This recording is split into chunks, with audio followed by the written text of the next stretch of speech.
Hi, welcome. My name is Shelley Shearer and you're in the kitchen of Living Well.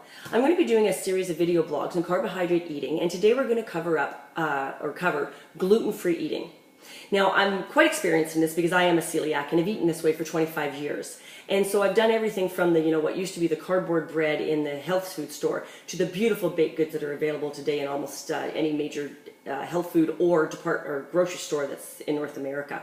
So it's come a long, long way. And I just came back from the UK and they as well have a lot of gluten-free options. However, to burst your bubble, I'm sorry, 80% of it you should not be eating. So why gluten-free? Well, 55% of the population is blood type O, and they should actually not be eating gluten at all. It's sort of like putting leaded gas in an unleaded engine. Then we've got the genetically modified wheat strains that are out there that are in almost everything that we buy on the store shelf, and it has 10 times more gluten than 50 years ago, and people are developing gluten intolerances. They may not be developing full-on celiac disease like I have, but they are finding that they're not digesting, they're always bloated, they're gaining weight, they're lethargic. There are reasons for this. So you may have made the decision to go gluten-free. However, I do have some warnings about what to and what not to eat. For instance, Glutino makes some wonderful products out there, but this bagel that I absolutely adore on a Sunday is a treat. This is a white product. There is nothing whole grain or healthy about it. It's like having cake for breakfast. So know that, have it with your cream cheese now and then. I certainly did earlier this past week, and with smoked salmon cream cheese all over it, full of sodium. So you know what, you're gonna make bad choices some days. It's what you do 5 to 6 days of the week that count on how you are going to feel most days in your life. So do avoid those types of products. Bread can be a really tough one. There are great brown rice breads out there. There are now great quinoa and amaranth whole grain breads out there. You can find them in the freezer section. You can find them at some of the bakery perhaps in your own area. This is quinoa and amaranth flour. Now, if you have a bread maker at home and do your own bread making, consider cutting this into your brown rice recipe. So just take one of the cups and cut it half and half and substitute these. Same thing with your baking, maybe a third, and third with your brown rice. I have found the consistency so much lovelier.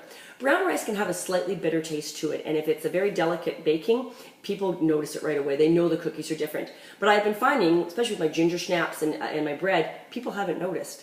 So it really gives me the opportunity to serve my food to other people without having to have double of everything. My bang for the buck, though, was pasta. So in today's marketplace, pasta has come such a long way. These types of pasta now, and this one happens to also be organic, which is why I bought it, not even realizing it was gluten-free, for my husband. And it has brown rice, quinoa, and amaranth in it.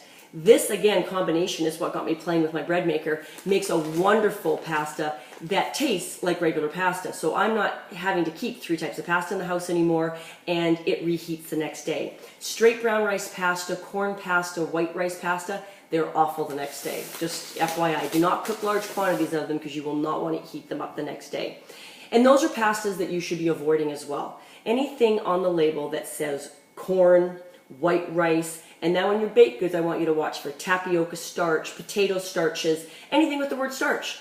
Any of that is processed down to its basic element with no fiber. It's filler. It's being put in there for consistency. A lot of gluten-free products are very high in sugar and fat as well, simply because they're, again, trying to replace the gluten, the glutinous material, to make a moist, yummy dessert. And most of the time, that's exactly what it is. It's just a dessert. So really try and avoid it if you can. Quinoa, brown rice, sprouted brown rice, great options. I'm going to talk about carbohydrates later in another video blog and how to cook those types of things. But being gluten-free today, this is really just why I wanted to point out. If you've decided to do this, please read your labels. Because in the 3 countries I've been in now that are carrying gluten-free products, 80% of it should not be going in your body.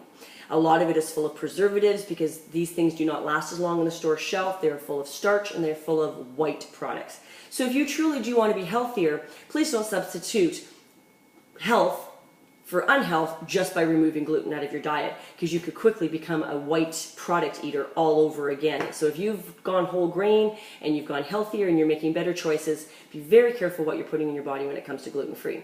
I hope that helps. You can always reach me through my blog and my email. And again, it's Shelley Shearer, and have a great day.